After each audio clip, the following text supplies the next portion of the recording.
Hello friends, मैं हूं आपका दोस्त संदीप और स्वागत है आपके मेरे चैनल में। दोस्तों, आज की वीडियो में हम एक नई लेक्चर सीरीज स्टार्ट कर रहे हैं जिसमें हम देखने वाले हैं यूजीसी नेट के जो प्रीवियस ईयर्स के क्वेश्चन होते हैं उन क्वेश्चंस को हम उठाएंगे और यहाँ पे हम सब्जेक्ट वाइज इन क्वेश्चंस को डिस्कस करने वाले हैं। जैसा कि आप यहाँ पे आप देख रहे हैं कि आज जो हम देखने वाले हैं वो है हमारा आज प्रोग्रामिंग लैंग्वेज के लिए। जो हमने प्रीवियस ईयर के जो क्वेश्चन उठाए हैं वो हमने उठाए हैं प्रोग्रामिंग लैंग्वेज के लिए। तो इसमें आज हम देखने वाले हैं कुछ क्वेश्चंस और आज हम इन क्वेश्चंस को डिटेल में डिस्कस करने वाले हैं। तो दोस्तों, जैसा कि आपको पता है कि यूजीसी नेट का जो सिलेबस होता है, यूजीसी नेट का सिलेबस ही अभी जो एमपी सेट यहाँ पे पहली बार होने वाला है, मध्य प्रदेश का जो स्टेट एलिजिबल टेस्ट होने वाला है ये पहली बार होने वाला है कंप्यूटर साइंस सब्जेक्ट के लिए।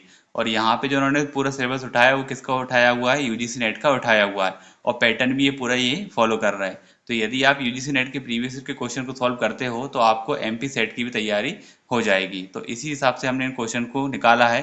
प्रीवियस ईयर के जो क्वेश्चंस हैं उनमें से हमने निकाले हुए हैं। अभी आज हम देखने वाले हैं प्रोग्रामिंग लैंग्वेज के ये क्वेश्चंस। नेक्स्ट वीडियो में हम दूसरे सब्जेक्ट के क्वेश्चंस भी लेकर आएंगे। तो दोस्तों, यदि आप मेरे चैनल पर नए हैं तो चैनल को सब्सक्राइब जरूर कर लीजिएगा और यदि आपको ये वीडियो पसंद आया तो वीडियो को लाइक और शेयर करना ना भूलें। चलिए शुरू करते हैं पहला क्वेश्चन। तो देखिए यहाँ पे क्वेश्चन क्या लिखा हुआ है, consider the following conditional code which returns a Boolean values. अब यहाँ पर हमको एक कोड दिया हुआ है, यहाँ पे कुछ कंडीशंस के बेस पर बताया गया है कि ये फॉल्स देगा या ट्रू देगा। अब यहाँ पे नीचे लिखा हुआ है simplify it by filling in the following blank with a single boolean expression without changing the behaviour of the conditional code. अब यहाँ पे एक फिल इन द ब्लैंक्स हमको करना है, यहाँ पे एक ब्लैंक हमको फिल करना है। इनमें से किसको हम यहाँ फिल करें कि हमको ट्रू मिले और फॉल्स मिले। लेकिन ध्यान ये देना है कि यहाँ पर यदि हम कोई कंडीशन लिखते हैं इन चार में से तो यहाँ पे जो ओरिजिनल कोड लिखा हुआ है इसका बिहेवियर चेंज नहीं होना चाहिए। ठीक है, तो यहाँ पर आप देख रहे हैं कि इफ के बाद एक कंडीशन लगाने के लिए हमको जगह दी गई है और रिटर्न क्या कर रहा है, ट्रू कर रहा है, और एल्स क्या कर रहा है, फॉल्स कर रहा है। मीन्स हमको इन चार में से एक ऑप्शन यहाँ पे फिट करना है। तो यहाँ पर देखिए ऊपर हमको क्या चाहिए, ट्रू चाहिए।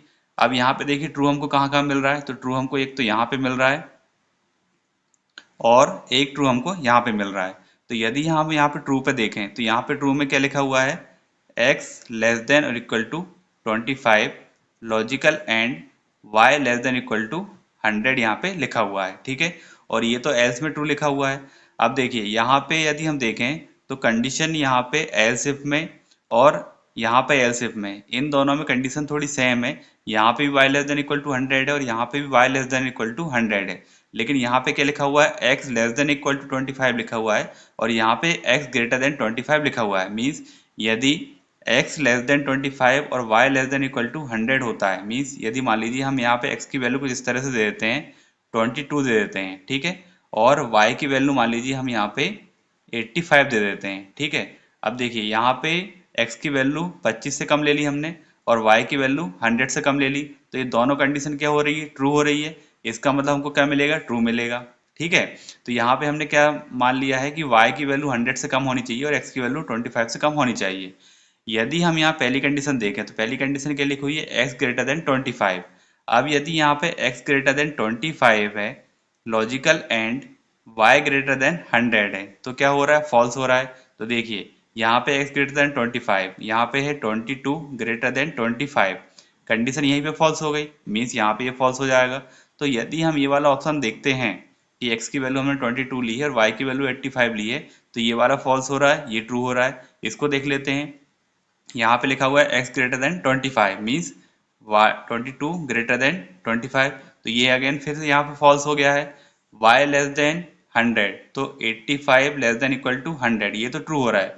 लेकिन लॉजिकल एंड यदि लगा हुआ है तो दोनों कंडीशन का ट्रू होना कंपलसरी है, तो ये भी हमको फॉल्स दे रहा है। मीन्स यदि हम यहाँ पे इस तरह का कोई ऑप्शन मान लेते हैं तो यहाँ पे ये तो ट्रू हो रहा है, बाकी सब यहाँ पे फॉल्स हो रहा है। ठीक है, तो यहाँ पे हम क्या करते हैं, अब करके देखते हैं। देखिए यदि हम यहाँ पे x ग्रेटर देन 25 करते हैं तो x ग्रेटर देन यदि 25 करते हैं तो व्यवहार हमारा चेंज हो जाएगा, क्योंकि x ग्रेटर देन 25 पे तो हमको क्या मिल रहा है, फॉल्स मिल रहा है। तब कि यहाँ पे क्या लिखा हुआ है कि हमको क्या मिलना चाहिए, ट्रू मिलना चाहिए। ठीक है, तो ये वाला ऑप्शन हमारा हट गया।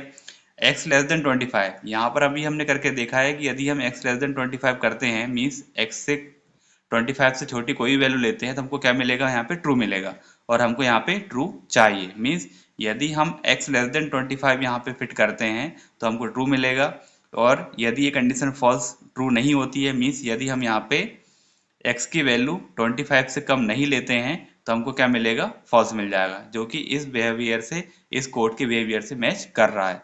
तो यहाँ पे ऑप्शन हमारे पास क्या आएगा, सेकंड आएगा, x less than equal to 25 आ जाएगा। नेक्स्ट क्वेश्चन देखते हैं, थ्योरेटिकल है। Machine level language is a N.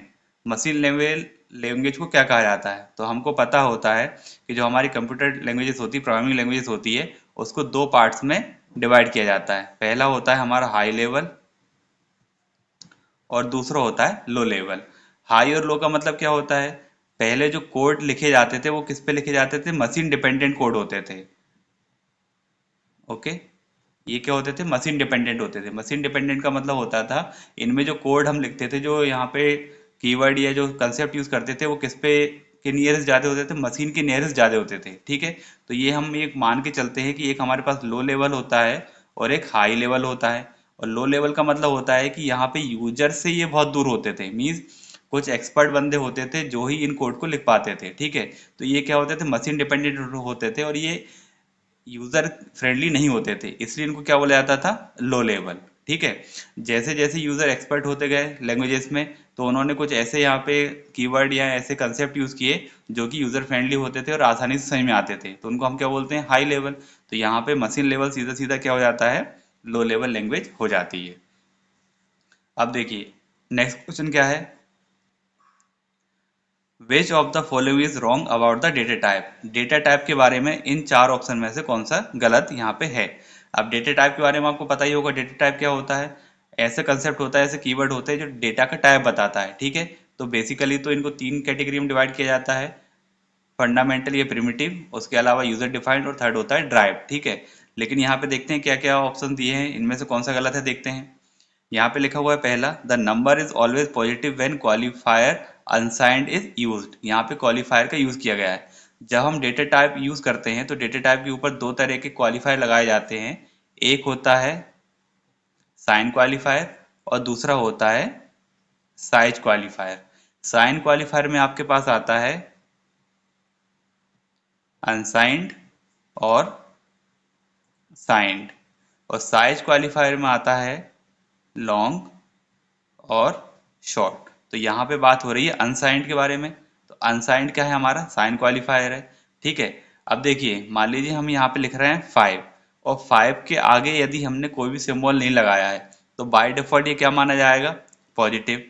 यदि हम यहाँ पे इसके आगे कोई साइन लगाते हैं तो साइन में हम यहाँ पे माइनस भी लगा सकते हैं और पॉजिटिव भी लगा सकते हैं, मीन्स नेगेटिव और पॉजिटिव दोनों यहाँ पे लगा सकते हैं। तो अनसाइंड का मतलब होता है बाय डिफॉल्ट वो क्या है, पॉजिटिव है। ठीक है, अनसाइंड का मतलब होता है बाय डिफॉल्ट वो क्या है, पॉजिटिव है। तो यहाँ पे लिखा हुआ है the number is always positive when qualifier unsigned is use, तो ये बिल्कुल सही है। ठीक है, हमको क्या निकालना है, रॉन्ग निकालना है, तो ये तो हो गया सही। सेकंड क्या है, the number can be positive और negative when the qualifier signed is use. अब देखिए यहाँ पे अनसाइंड में हमेशा पॉजिटिव होता है और साइंड में यहाँ पे नेगेटिव और पॉजिटिव दोनों हो सकता है, तो ये भी बिल्कुल सही है कि यदि हम साइंड क्वालिफायर का यूज कर रहे हैं तो वहाँ पे नंबर पॉजिटिव और नेगेटिव दोनों हो सकते हैं, ये भी बिल्कुल सही है। The range of value for signed data type is more than that of unsigned data type. अब यहाँ पे रेंज के बारे में बात हो रही है। ठीक है, जैसे कि मान लीजिए हम इंटीजर लेते हैं। ठीक है, इंटीजर कितना लेता है, मान लीजिए सी लैंग्वेज के बारे में बात करते हैं तो इंटीजर लेता है 2 बाइट। ठीक है, अब 2 बाइट लेता है तो इसकी रेंज तो क्या होगा, नेगेटिव हो या पॉजिटिव हो, रेंज तो इसकी बराबर रहने वाली है। ठीक है, बस बात क्या हो जाती है, यदि हम नेगेटिव लेते हैं तो नेगेटिव में क्या होता है कि माइनस से लेके पॉजिटिव, मीन्स नेगेटिव और पॉजिटिव दोनों वैल्यू यहाँ पे स्टोर हो सकती है। लेकिन यदि हम अनसाइंड डेटा टाइप लेते हैं तो नेगेटिव वैल्यू स्टोर ना होकर क्या होती है, सिर्फ पॉजिटिव स्टोर होती है। तो ये जो यहाँ की रेंज है वो इस तरफ भी चली जाती है, लेकिन टोटल रेंज तो बराबर ही रहती है, रेंज यहाँ इसमें ज़्यादा नहीं हो सकती। सिर्फ ये है कि यहाँ पे जो नेगेटिव वैल्यू स्टोर होने वाली थी अब वो स्टोर नहीं होगी, और ये जो सारी स्पेस है वो किस में चला जाता है, पॉजिटिव में चला जाता है। तो पॉजिटिव की रेंज यहाँ पे डबल हो जाती है। ठीक है, ये रेंज हटके पॉजिटिव की रेंज डबल हो जाती है, लेकिन टोटल रेंज तो बराबर ही रहती है। तो यहाँ पे लिखा हुआ है कि the range of value for sine theta type is more than that of अनसाइन data type, तो ये यहाँ पे गलत हो गया है, रेंज बराबर रहेगी, सिर्फ यहाँ पे पॉजिटिव की रेंज बढ़ जाती है। ठीक है, तो ये थर्ड वाला आपका गलत लिखा हुआ है। नेक्स्ट देखते हैं, the left most bit in unsigned data type is use to represent the value. ये भी सही है, जो लेफ्ट मोस्ट बिट हो उसका यूज किस लिए किया जाता है, वैल्यू को रिप्रेजेंट करने के लिए किया जाता है, तो ये भी सही है। तो यहाँ पे थर्ड में थर्ड जो ऑप्शन है वो गलत है कि यहाँ पे यदि हम अनसाइंड और साइन डेटेड की जो रेंज है उसको कंपेयर करें तो दोनों बराबर ही रहती है, ऐसा नहीं है कि किसी एक की ज़्यादा हो जाएगी। तो यहाँ पे थर्ड वाला ऑप्शन यहाँ पे गलत है, मीन्स आपका जो इसका आंसर है वो क्या है, थर्ड है। ओके, नेक्स्ट क्वेश्चन है, if a constructor that is declared explicitly and has to be defined outside the class, which of the following is correct. अब यहाँ पे सी प्लस प्लस का क्वेश्चन आपको दिया हुआ है। तो देखिए यहाँ पे ये कहा गया है कि यदि हमारे पास कोई क्लास है और क्लास का कोई कंस्ट्रक्टर यदि हम क्लास के बाहर डिफाइन करना चाहते हैं तो उसके लिए कौन सा सिंटेक्स आप यूज करोगे। ठीक है, अब देखिए डेट है, डेट क्या है, हमारा कंस्ट्रक्टर है, इसका मतलब क्लास का नाम भी क्या होगा, डेट ही होगा। ये तो हमको पता ही है कि क्लास के नाम के सेम ही यदि हम उसका कोई फंक्शन बनाते हैं तो वो क्या कहलाता है, कंस्ट्रक्टर कहलाता है। ठीक है, और कंस्ट्रक्टर को यदि आप क्लास के बाहर डिफाइन करना चाहते हो, डिक्लेयर करना चाहते हो, तो इसमें से कौन सा सिंटेक्स यहाँ पे यूज करना है। यदि हम यहाँ पे सेकंड नंबर के ऑप्शन के बारे में बात करें तो यहाँ पे लिखा हुआ है एक्सप्लिसिट डेट। अब कई स्टूडेंट क्या होते हैं कि यहाँ पे एक्सप्लिसिटली वर्ड लिखा हुआ है और उसके लिए उन्होंने यहाँ पे एक्सप्लिसिट लिख दिया, तो स्टूडेंट को ये लगता है कि ये वाला ऑप्शन सही है। लेकिन यहाँ पे यदि कंस्ट्रक्टर के आगे एक्सप्लिसिट वर्ड लगाया हुआ है, इसका मतलब ये जो कन्वर्जन होता है जिसमें हम इम्प्लिसिट और एक्सप्लिसिट कन्वर्जन करते हैं, ये वो वाला कंसेप्ट है कि यहाँ पे अगर हमने एक्सप्लिसिट लगा दिया तो ये इम्प्लिसिट जो कन्वर्जन है उसको रोकेगा। ठीक है, तो ये तो यहाँ पे ऑप्शन गलत हो गया है। अब यहाँ पे जो पहला ऑप्शन है ये हमारा सही है। यदि हम क्लास का नाम, उसके बाद स्कोप रिजोल्यूशन ऑपरेटर और कंस्ट्रक्टर यदि हम लिखते हैं तो इस तरह से हम क्लास के बाहर भी उसको डिक्लेयर और डिफाइन कर सकते हैं। तो ये हमारा यहाँ पे सही है। और जब यदि ये सही हो जाता है और ये तो कन्वर्जन के लिए है तो ये तो ऑलरेडी गलत है। Such a constructor can not be defined, अगर हम डिफाइन कर सकते हैं तो ये वाला ऑप्शन भी गलत हो गया। Constructor always has be defined inside the class, हम आउटसाइड में कर सकते हैं, तो ये पहला वाला ऑप्शन इसमें सही है।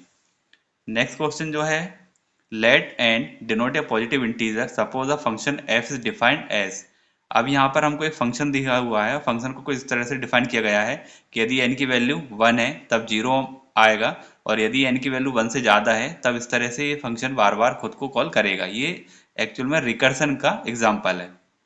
What is f25 and what does this mean find. देखिए इस क्वेश्चन के लिए दो क्वेश्चन दिए गए हैं। पहला तो ये है कि आपको इस फंक्शन में f25 की वैल्यू निकालनी है, और सेकंड ये निकालना है कि ये वैल्यू 25 किस तरह से हमको मिलेगी। ये जो सेकंड वाला क्वेश्चन आप देख रहे हो ये एक्चुअल में रिकरेंस रिलेशन के लिए सॉल्व होता है। और जब हम इस लेक्चर सीरीज में डेटा स्ट्रक्चर या फिर एल्गोरिथम डिजाइन को जब डिस्कस करेंगे तो वहां पर हम ये सेकंड वाला हम यूज करेंगे। ठीक है, तो तब हम इसको समझेंगे। यदि आप मैथमेटिक्स में लॉग के क्वेश्चन को आसानी से सॉल्व कर सकते हैं तब आप इसको यहाँ पे डायरेक्टली सॉल्व कर सकते हैं। अभी मैं आपको यहाँ पे डिस्कस करके बता रहा हूँ कि व्हाट इज f25, मीन्स यदि हम n की वैल्यू 25 यहाँ पे पास करते हैं तो हमको आंसर क्या मिलने वाला है। ठीक है, तो देखिए जब भी हम रिकर्सन यूज करते हैं, रिकर्सन का मतलब होता है कि ऐसा फंक्शन जो खुद को कॉल करे, तो वो क्या होता है, रिकर्सन होता है। और जब भी रिकर्सन को कॉल किया जाता है तो यहाँ पे मेंटेन होता है डेटा स्ट्रक्चर स्टैक। ठीक है, स्टैक का मतलब क्या होता है, जहाँ पे फर्स्ट इन लास्ट आउट का कंसेप्ट चले। ठीक है, फर्स्ट इन लास्ट आउट या फिर लास्ट इन फर्स्ट आउट। ठीक, तो देखिए अब यहाँ पे काम कैसे होगा। यहाँ पे फंक्शन है n इक्वल टू, यदि n की वैल्यू 1 है तब 0 होगा, लेकिन यानी कि n की वैल्यू कुछ और है, 1 से ज़्यादा है, तो ये वाला फंक्शन यहाँ पे कॉल होता है। तो किस तरह कॉल होगा, देखिए सबसे पहले हम यहाँ पे स्टैक बना लेते हैं। इस तरह से हमने एक स्टैक बना ली। सबसे पहले n की वैल्यू क्या है, 25 है। n की वैल्यू क्या पास की है, 25 पास की है। ठीक है, अब n की वैल्यू जब 25 पास की है तो यहाँ पे क्या आएगा, f n डिवाइडेड बाय 2।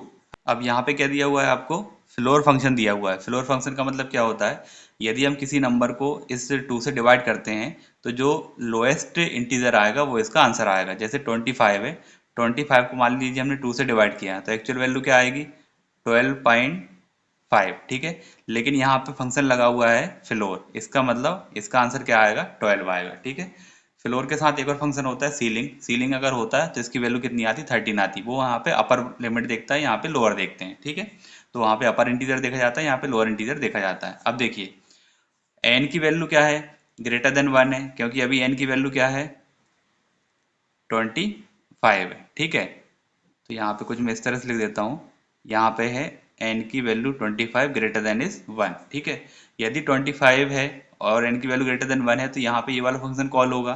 ये कॉल होगा तो यहाँ पे क्या होगा, n डिवाइडेड बाई 2 और फ्लोर फंक्शन है तो 25 को हमने 2 से डिवाइड किया, आंसर आया 12.5, फ्लोर फंक्शन अप्लाई किया तो कितना आया 12 आया, तो यहाँ पे हमने लिख दिया 12। ठीक है, अब जब तक यहाँ पे फंक्शन की वैल्यू क्या ना हो जाए, f1 ना हो जाए, तब तक हम यहाँ पे जीरो नहीं मिलेगा, मीन्स हम यहाँ पे कैलकुलेट नहीं कर सकते। तो यहाँ पे क्या आ गया, f12 आ गया, प्लस में क्या चल रहा है 1 चल रहा है।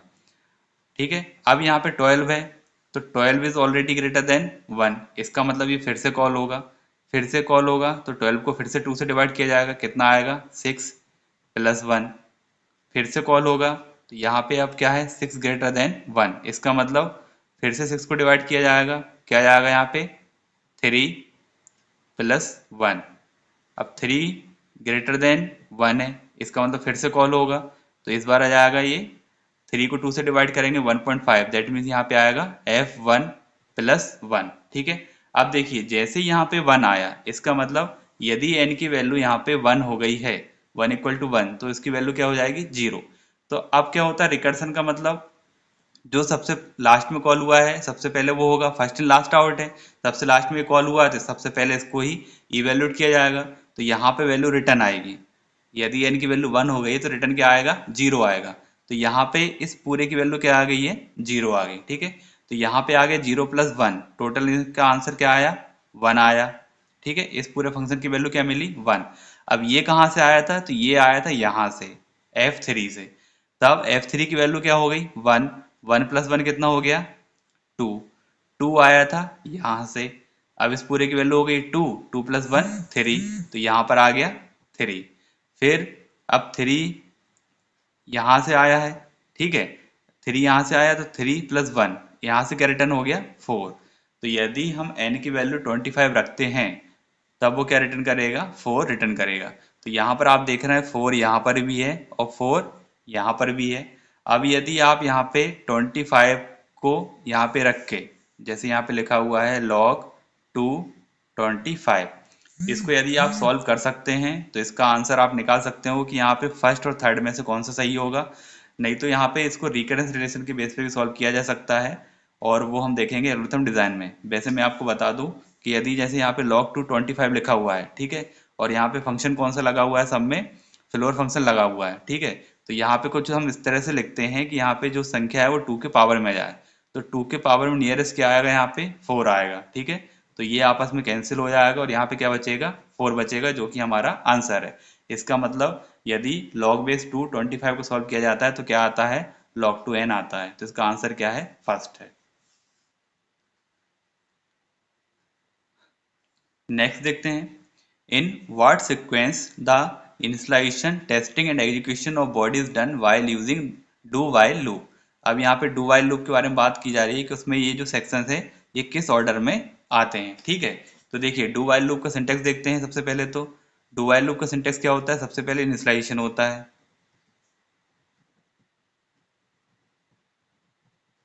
ओके, इसके बाद कीवर्ड आता है डू, कर्ली ब्रेसेस ओपन आता है, यहाँ पे होती है लूप बॉडी, फिर यहाँ पे रहता है री इनिशियलाइजेशन,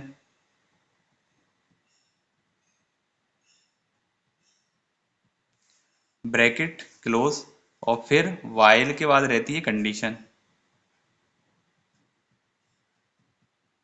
ठीक है, तो ऑर्डर क्या फॉलो होगा, सबसे पहले आएगा इनिशियलाइजेशन, ठीक है, फिर यहाँ पे कंडीशन चेक होती नहीं है, डू लिखा रहता है मतलब हम सीधा एंटर करते हैं, तो यहाँ पे बॉडी का एग्जीक्यूशन होता है, तो सेकंड नंबर पे क्या हो गया एग्जीक्यूशन हो गया।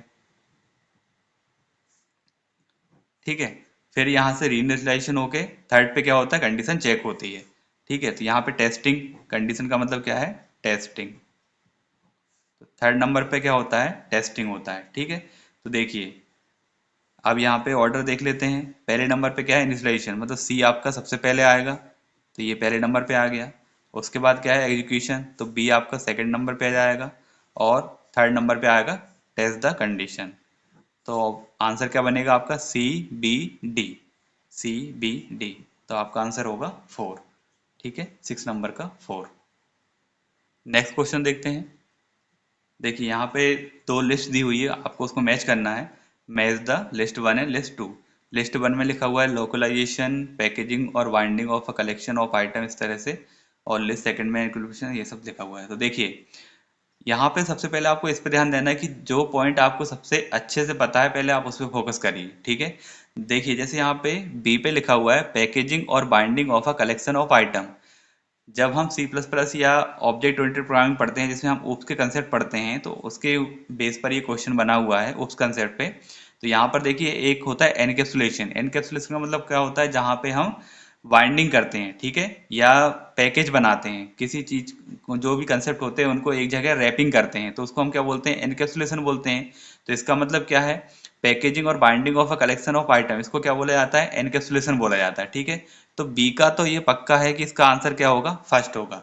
अब यहाँ पे ऑप्शंस में देखिए कि बी का फर्स्ट कहाँ कहाँ पे है, तो बी का फर्स्ट 3 जगह है। दैट मीन्स ये जो 1 नंबर का है, ये आपका यहाँ पे क्रॉस आउट हो गया, इसको तो अब चेक नहीं करना। अब बाकी देखते हैं। अब बी का तो 1 हो गया, इसके बाद देखते हैं। अब यहाँ पे देखिए सेकंड है आपका एब्स्ट्रैक्शन।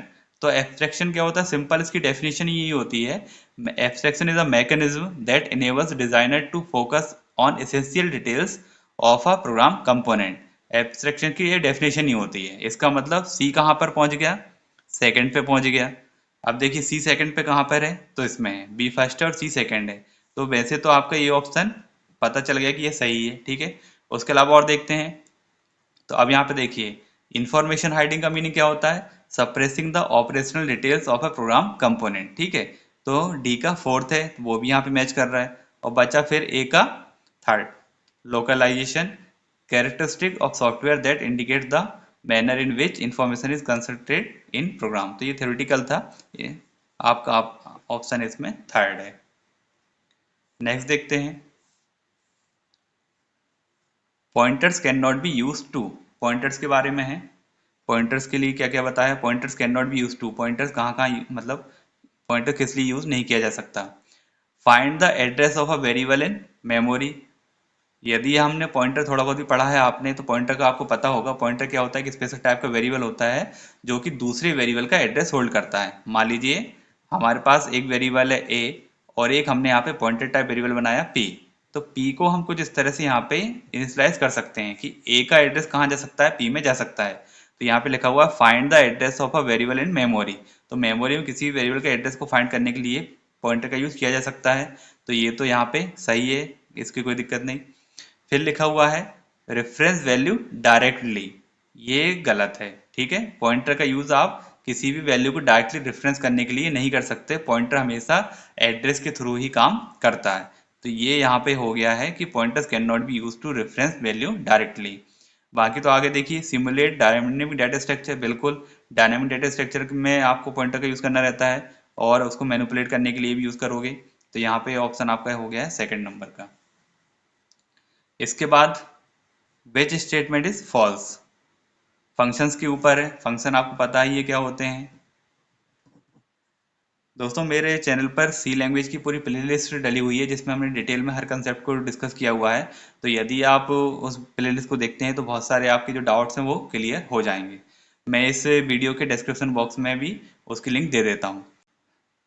तब यहाँ पे देखते हैं, यहाँ पे पूछा गया है कि कौन सा जो स्टेटमेंट है फॉल्स है। All function calls in C pass argument using call by value, ये भी सही है। यदि हम फंक्शन कॉल करते हैं तो वहाँ पे कॉल बाय वैल्यू का कंसेप्ट यूज होता है। Call by reference enables a called function to modify a variable in calling function, बिल्कुल सही है।